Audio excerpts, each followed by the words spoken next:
Hey there everybody, it's Lynnea for LDRS Creative. I'm going to be making a simple and cute card today using the tulip stamp set from the latest collection from LDRS Creative.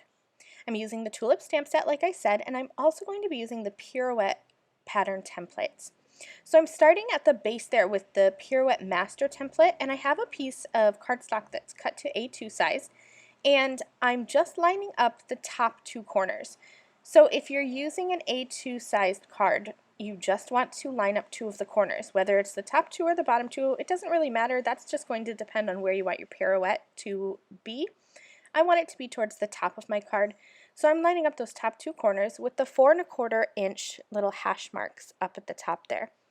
And now I've grabbed my tulip stamp set, and I had an idea about how I wanted this card to lay out, and these images were just a little bit too big, so you're going to see that I kind of switch gears in a minute here. But what I'm trying to do is see if I can line up that little sprig and the butterfly in one quadrant of that pirouette template. After some playing and testing, I realized that that just wasn't going to work for my card. So I kind of revamped, and I'm going to take just the butterfly.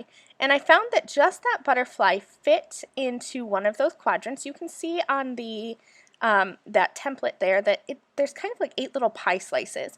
But the butterfly perfectly takes up 2 pie slices, so 1/4 of that template, which means I'm going to stamp this butterfly 4 times rather than 8.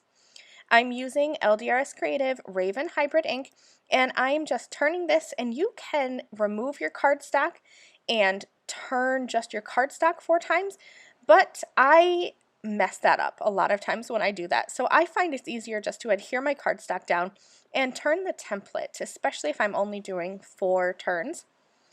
I'm going to then remove my butterfly stamp, and now I have this little sprig of greenery from the tulip stamp set. I thought I might use the one from the orchid stamp set, but I liked this one a bit better. I'm still using Raven Hybrid ink, and I'm just going to stamp and turn and stamp and turn, and I'm using my Stampendable to help me get nice even pressure on my stamp. But you can see I'm just doing a 1/4 turn each time, stamping that down, and now I have this nice little pirouette here with the butterflies in the center and the greenery around the outside.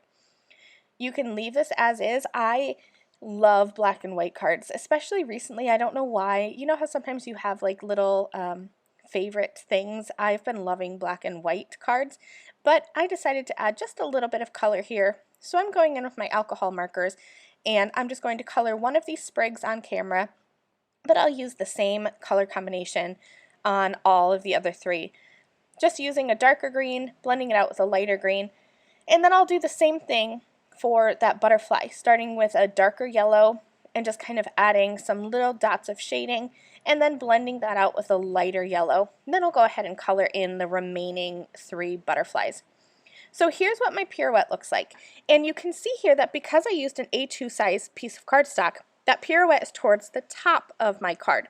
If I had used a square piece of cardstock, that pirouette would be right in the center.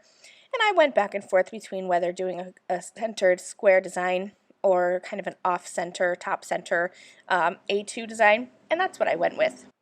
Alright, this card is almost done. I stamped out that beautiful sentiment along with some of those sentiment strips from the tulip stamp set, cut those out with my scissors, and then I also cut down my stamped panel with the second largest die from the A2 Stitched Layered Card Toppers die set, and I cut a layer for that using the largest die from that same die set. And now I'm just going to trim down that sentiment strip so that it has some little banner edges or flag edges, and I'm going to adhere that below that beautiful sentiment, and I'll pop both of those up with foam. And that's going to complete my card. It's really simple, but I love this cute little splash of color in the background. Thanks so much for joining me. I have listed and linked all of the LDRS creative products that I used on this card in the description below, and I'll see you soon. Bye!